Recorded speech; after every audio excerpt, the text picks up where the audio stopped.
नीतीश कुमार की वापसी BJP JDU दोनों के लिए फायदे का सौदा, जाने क्या है सियासी गणित। बिहार में बड़ा सियासी घमासान मचा हुआ है। सियासी गलियारों में चर्चा है कि नीतीश कुमार आज रविवार को मुख्यमंत्री पद से इस्तीफा दे सकते हैं। इसके बाद वो बीजेपी की मदद से नई सरकार भी बना सकते हैं। इसके लिए शाम को शपथ ग्रहण भी हो सकता है। खबरें विस्तार से बताएंगे, लेकिन उससे पहले आप सभी दर्शकों से हमारी एक छोटी सी गुजारिश है। अगर आप चैनल को सब्सक्राइब नहीं किए तो अभी कर लें। साथ ही साथ हमारी खबरों को लाइक और शेयर अवश्य करें। चलिए बात करते हैं बिहार के सियासी घमासान का।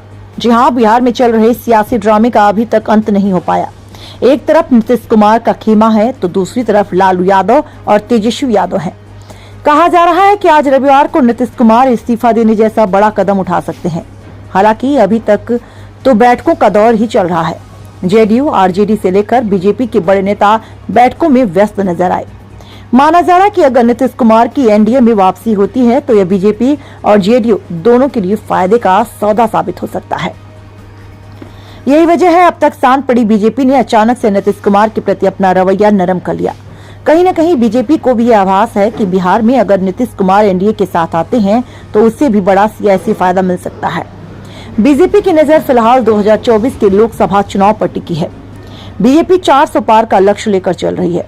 बीजेपी ये बात बखूबी जानती है कि 400 का लक्ष्य यूपी बिहार के बिना संभव नहीं। बीजेपी के लिए नीतीश का साथ आना इसलिए भी फायदे की बात मानी जा रही है क्योंकि बिहार में उसके पास कोई बड़ा चेहरा नहीं है। ऐसे में अगर नीतीश कुमार की एनडीए में वापसी होती है तो बिहार में उसे एक बड़ा नेता का साथ मिल जाएगा और आरजेडी समेत बाकी विपक्षी पार्टियों को कड़ी चुनौती भी दे सकती है।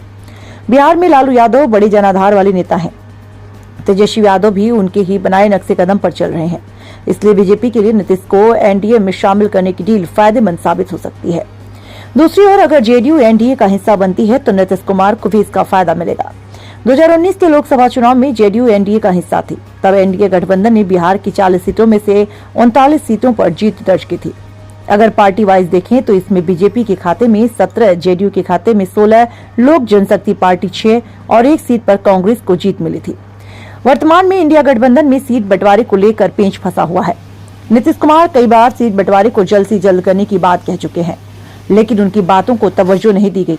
ऐसे में कहीं न कहीं नीतीश कुमार इस बात का भी अंदाजा है कि नीतीश कुमार को इस बात का अंदाजा भी है कि बिहार के नंबर 1 पार्टी आरजेडी ज्यादा से ज्यादा सीटों की मांग कर सकती है।